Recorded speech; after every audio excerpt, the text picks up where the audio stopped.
Mi nombre es Raúl Quirós López, soy especialista en medicina interna del Hospital Costa del Sol de Marbella y os presentamos ahora 4 vídeos relacionados con el manejo de la fibrilación auricular. En el primero vamos a hablar acerca de cómo debe ser la evaluación inicial del paciente una vez que hemos detectado que tiene una fibrilación auricular. Esta arritmia es la más prevalente en población adulta y su presencia está claramente asociada a un alto riesgo de complicaciones tromboembólicas.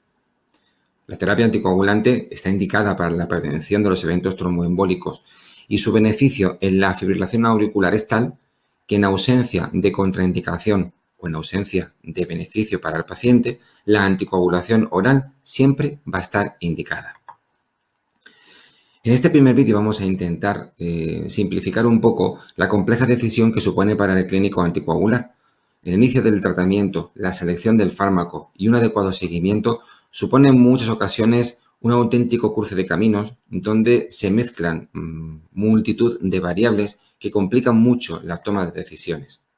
Vamos a intentar que la evaluación inicial del paciente con fibrilación auricular nos ayude a controlar los riesgos derivados de la anticoagulación, a individualizar el tratamiento anticoagulante y a poder llevar una adecuada planificación del seguimiento del paciente. ¿Necesitamos muchas herramientas para poder hacer una buena evaluación de un paciente con FA? La respuesta es no. Solamente necesitamos una buena anamnesis y unas exploraciones complementarias muy básicas. Ni un tiempo extraordinario ni nada extraordinario. Vamos a recorrerlas, si os parece, poco a poco. En lo que respecta a la anamnesis, bueno, pues tenemos que hablar acerca de la importancia de la edad de los pacientes. Siempre lo vamos a tener disponible, pero tenemos que recordar que en el caso de la edad avanzada y la terapia anticoagulante es en este grupo de edad donde su beneficio se ha demostrado mayor. Y además es el grupo de edad donde habitualmente no se anticoagula a los pacientes por el mero hecho de ser muy mayores, y tenemos que intentar romper con esta tendencia porque en los pacientes de edad avanzada y en especial para la anticoagulación oral directa, aquí hay un beneficio muy importante si el paciente recibe tratamiento. También obviamente vamos a conocer el género, pero tenemos que recordar que el riesgo va a ser mayor en la mujer. La hipertensión arterial será una comorbilidad muy importante. Bien, aporta riesgo trombótico y aporta riesgo hemorrágico, pero no solamente nos debemos quedar en esta cifra, sino que también tenemos que tener en la cabeza el límite de 160 mililitros de mercurio para intentar por todos los medios implementar el tratamiento y que los pacientes no sobrepasen de este nivel, porque una hipertensión arterial mal controlada va a suponer un exceso de riesgo tanto de ictus como de hemorragia. La diabetes también es una comorbilidad muy importante en la fibrilación auricular, en algunas series la sitúa en torno al 40%, y además de conocer su presencia, tenemos que intentar optimizar su tratamiento, ya que se ha demostrado que una diabetes peor controlada también induce una mayor probabilidad de un evento cerebrovascular. Si la diabetes mellitus acompaña muchas veces a la FA, más lo hace aún la insuficiencia cardíaca, de tal manera que en algunas series hasta el 60% de los pacientes con insuficiencia cardíaca tienen fibrilación auricular. Esto se produce porque tienen una interrelación muy compleja, en especial en el caso de la insuficiencia cardíaca con fracción de eyección preservada, donde esta entidad y la fibrilación auricular comparten mecanismos fisiopatológicos comunes, como puede ser la inflamación sistémica, la activación neurohormonal, la activación del eje renina-angiotensina-aldosterona o la disfunción endotelial. La cardiopatía isquémica debe ser siempre una de las variables a analizar. ¿Por qué? Porque muchas veces va a implicar el tener que tener una doble terapia. Como sabéis, durante el primer año de evolución, después de un síndrome coronario agudo o de la colocación de un stent, puede ser necesaria la terapia antiagregante. Suele ser necesaria la terapia antiagregante. Pues bien, cuando el paciente tiene fibrilación auricular, nos veremos obligados en muchas ocasiones a coexistir ambos tratamientos y tenemos que intentar por todos los medios que los pacientes no reciban tratamiento antiagregante y anticoagulante más tiempo del imprescindible, porque siempre supone un exceso de riesgo hemorrágico. En este caso, recordaros la fecha del año. Si ha pasado un año después de que un paciente haya recibido tratamiento mediante un stent o haya tenido un síndrome coronario agudo, probablemente ya no precise de antiagregación y solamente te va a estar anticoagulado. La anemia, obviamente, es otra comorbilidad muy importante. Un paciente con anemia, si lo vamos a anticoagular, tenemos que intentar tener bien identificada su etiología, estrechar el seguimiento y optimizar lo máximo posible las cifras de hemoglobina. La enfermedad arterial periférica, igual. También, como sabéis, puntúa en la escala CHAS-VAS, bueno, pues estar pendiente a síntomas que pueda haber de claudicación intermitente porque también se relaciona con la fibrilación auricular. El ictus y la enfermedad, el ictus, el AIT, la enfermedad cerebrovascular previa, es una entidad muy importante cuando se relaciona con la fibrilación auricular. En primer lugar, es una de sus máximas complicaciones, es de hecho la más grave, en el caso de que un paciente haga un fenómeno embólico.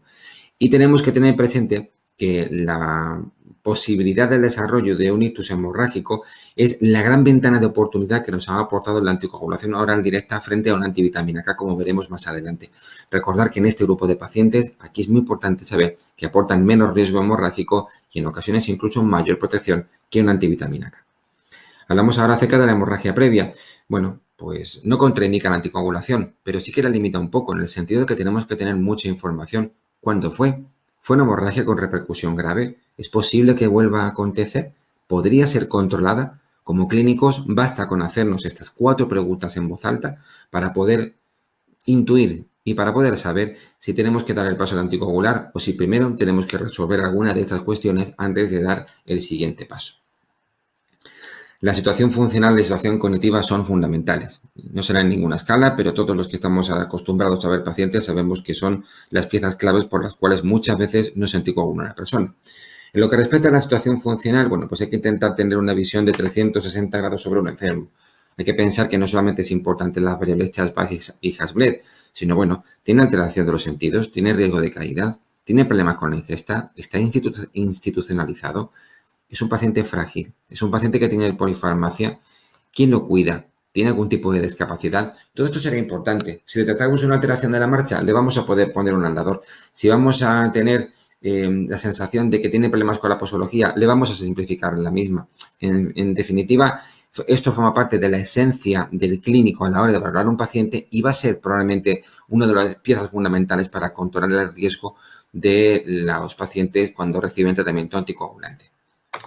Una pincelada acerca de la situación cognitiva. Bueno, pues la anticoagulación no debe estar contraindicada si el paciente tiene un deterioro cognitivo, al menos si lo tiene en un grado leve o moderado.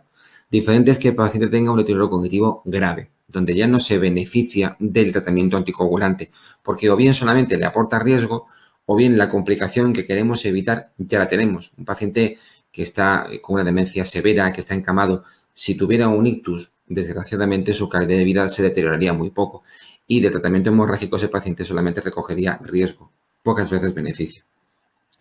Alcohol, importantísimo, porque a partir de una cantidad de alcohol determinada ya la anticoagulación se puede convertir en un problema. Si un paciente toma más de 8 unidades de bebida a la semana, cuidado con la anticoagulación. La mejor, por supuesto, es la recomendación 0 y que recordar, por supuesto, que es un factor de riesgo para el propio desarrollo de la fibrilación auricular. Y por último, en nuestra evaluación no debe faltar el saber si el paciente toma o no toma adecuadamente el tratamiento. Pacientes mayores más comórbidos suelen tomar bien su medicación, pacientes más jóvenes y que no tienen tanta comorbilidad suelen tener olvidos con mayor facilidad. Bueno, pues esto es muy importante recordar que si los pacientes no toman el tratamiento, estos no funcionan y es una realidad muy básica, pero que muchas veces a los propios clínicos se nos olvida, que la adherencia es mayor cuanto más fácil es la posología, y aquí vamos a tener diferencias entre los diferentes fármacos, y que la adherencia va a verse disminuida, por ejemplo, en el caso de depresión, deterioro cognitivo o en enfermedades como puede pasar con la FA, que cursan de forma asintomática o si el seguimiento, como también nos ha ocurrido muchas veces, no es el adecuado. Una vez hecha esta primera parte de la valoración imprescindible, que por otra parte es la valoración imprescindible de cualquier paciente en la consulta, vamos a la exploración física, que es una exploración física imprescindible y básica.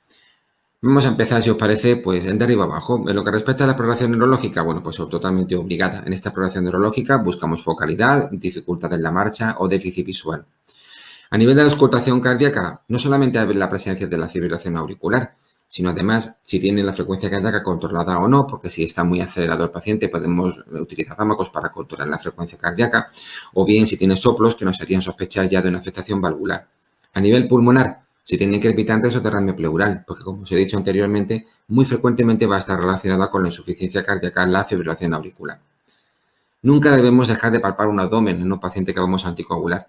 Hay hepatomegalia, nos hablaría de una posible afectación hepática o de la aparición de metástasis hepáticas que incluso se pueden palpar y que producen hepatomegalia per se. ¿Hay esplenomegalia? Hablaría de enfermedad hematológica. ¿Hay masas abdominales? Nos tendremos que plantear si el paciente podría tener una neoplasia y esto debería ser abordado antes de proceder al tratamiento anticoagulante. Y no olvidar los miembros inferiores que nos aportan tantísima información. En los edemas, si aparecen edemas, pues habría que sospechar de insuficiencia cardíaca.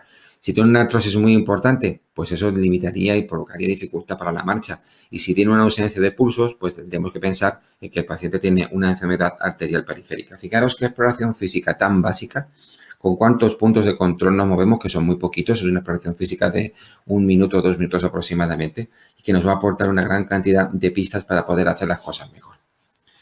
En complementarias, muy sencillo, el electro imprescindible. La fibrilación auricular tiene que estar documentada y tampoco necesitamos mucho tiempo. Por consenso, en la guía europea del 2016 nos hablan de que con que se registre una fibrilación auricular de más de 30 segundos de duración, suficiente para poder llevar a cabo la decisión de valorar la necesidad de tratamiento anticoagulante.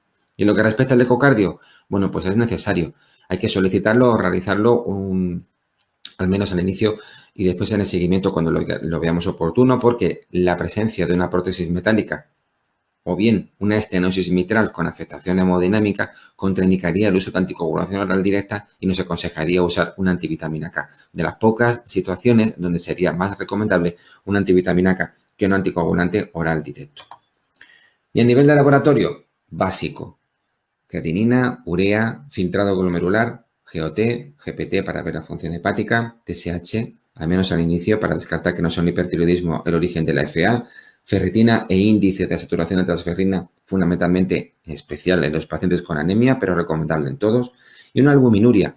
¿Por qué la albuminuria? Porque nos va a avisar del enfermo que va a tener un rápido deterioro de la función renal. El riñón, como veremos más adelante, es un órgano fundamental cuando pensamos en anticoagulación. En el hemograma, imposible no tener una hemoglobina, hematocrito y plaquetas. Por debajo de 50.000 plaquetas, la anticoagulación no estaría indicada y por debajo de las 90.000 plaquetas, algunos anticoagulantes orales directos no están indicados. En lo que respecta al examen de coagulación, pues también necesario. Su alteración inicial nos podría advertir de una coagulopatía subyacente y del riesgo que conllevaría anticoagular al paciente. Con lo anterior, ya tenemos las herramientas imprescindibles para llevar a cabo una anticoagulación de calidad. Hemos evaluado el beneficio del enfermo, podemos calcular fácilmente su CHA2-VASc, también tenemos evaluado el control de los riesgos, fácilmente también con las variables iniciales tenemos el CAS-BLED y cualquier otra escala de riesgo que quisiéramos utilizar. Y tenemos las herramientas en la mano para poder seleccionar bien el fármaco y para planificar bien el seguimiento. Os animo a que veáis los siguientes vídeos para poder seguir ahondando en el manejo de la fibrilación auricular. Muchas gracias.